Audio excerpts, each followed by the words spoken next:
कभी गांधी जी की फोटो देखी आपने? गांधी जी के साथ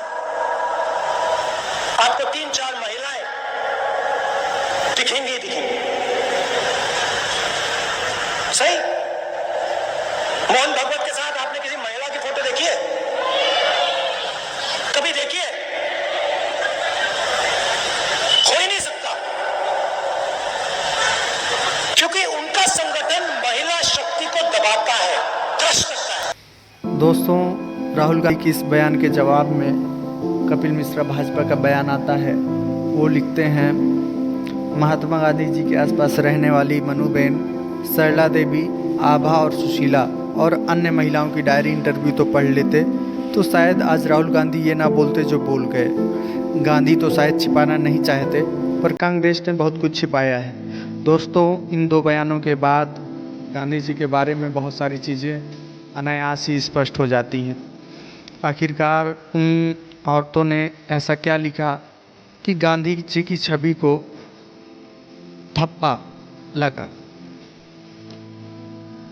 दोस्तों, कहते हैं कि गांधी जी ने लगभग 40 साल की उम्र में ही ब्रह्मचर्य का पालन शुरू कर दिया था, लेकिन उनके पूर्व सहयोगी एक अपनी डायरी में लिखते हैं कि 80 साल की उम्र में अपने ब्रह्मचर्य को सिद्ध करने के लिए वह अपने सहयोगी, जो उनकी एक लड़की की उम्र की सहयोगी थी, उसके साथ उन्होंने बिस्तर पर नग्न अवस्था में रात्रि विश्राम किया।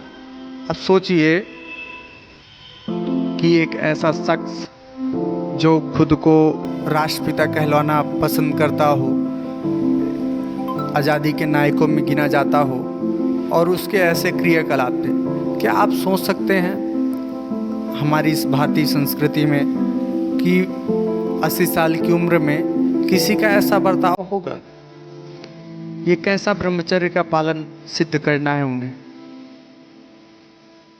आखिरकार ऐसी कौन सी सिद्धि प्राप्त करना चाहते थे ये सारा कुछ करके? दोस्तों, उन औरतों ने अपनी आप बीती भी बताई कि गांधी जी किस तरीके से उनके सामने नग्न अवस्था में उपस्थित हो जाते थे और उन्हीं के साथ सोते थे।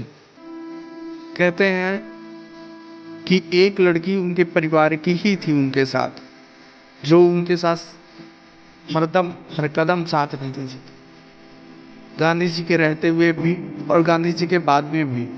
बहुत सारी बयान उन औरतों ने दिए और वह कहीं ना कहीं गांधी जी की छवि को ठेस पहुंचाने वाले थे। दोस्तों, आखिरकार किन क्रियाकलापों की वजह से नाथूराम गोडसे ने मारा? गांधी जी का कोई व्यक्तिगत उनका मसला नहीं था। दोस्तों, व्यक्तिगत कोई लड़ाई नहीं थी, कोई व्यक्तिगत दुश्मनी नहीं थी, लेकिन गांधी जी को जिस तरीके के उनके क्रियाकलाप रहे संपूर्ण जीवन में, बहुत सारी स्त्रियों को ना जाने किस तरीके के आरोप लगे उन पे। उस समय तो कोई कोर्ट कचहरी ज़्यादा कुछ था नहीं, और गांधी जी ही सर्वे सर्वा थे, तो उस समय कोई कुछ बोलने वाला था नहीं। इसीलिए बहुत सारी चीज़ें, बहुत सारी बातें नहीं ऊपर हुई, नहीं उठी। उस समय सोशल मीडिया भी नहीं था दोस्तों, वरना तब का गांधी आज का आसाराम बापू होता।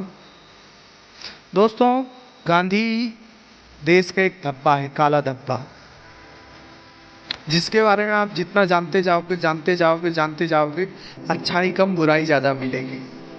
भगत सिंह से लेकर सरलाबेन, मनुबेन, इन तमाम लोगों की आप बीती जो है आप समय समय पर सुनते आए होंगे लोगों से कि कैसे उन्होंने पाकिस्तान का साथ दिया, कैसे उन्होंने जिन्ना के मंसूबों को कामयाब किया, कैसे उन्होंने अपने साथ ही अपनी सहयोगी स्त्रियों को संबंध बनाने के लिए मजबूर किया। कौन कह सकता है दोस्तों, जब वह खुद खुले विचारों के थे, संभोग के विषय में उनकी खुली राय रहती थी, लेकिन उसके बावजूद भी उन्होंने ऐसा सारा कुछ काम किया। कितना दुखद है देश के लिए। कि जिस शख्स को राष्ट्रपिता की उपाधि मिली हुई है, और ये उपाधि किसने दी? आज तक किसी भारत सरकार के गजट में या कहीं भी लिखा नहीं है दोस्तों, लेकिन फिर भी लोगों की मान्यता है, लोग दे रहे हैं। हालांकि सच्चाई अब धीरे धीरे सामने आ रही है, और गांधी को गोडसे ने सिर्फ इन्हीं वजहों से मारा है दोस्तों। हमारे यहाँ स्त्री को बहुत सम्मान की नज़र से देखा जाता है, लेकिन गांधी का चरित्र स्त्रियों के लिए कभी भी सुखदायक नहीं रहा है दोस्तों। अपने साथ 4-4 सहयोगी स्त्रियों को लेकर चलना और उनके साथ ही घृणित काम करना, आज के समय में कोई भी इसको स्वीकार करने के लिए तैयार नहीं है दोस्तों। राहुल गांधी को ये सारी चीज़ें समझ लेनी चाहिए कि जब वो बात बोल रहे हैं तो उस बात में कितनी सच्चाई है। अगर उन्होंने कुछ कहा है तो वह बात कहाँ तक जाएगी, तभी ऐसे बयान देने से कुछ फ़ायदा है, वरना उनका घाटा ही घाटा है। गांधी की सच्चाई जो लोग नहीं जानते हैं वह भी बयानों से जान रहे हैं। बहुत बहुत धन्यवाद दोस्तों।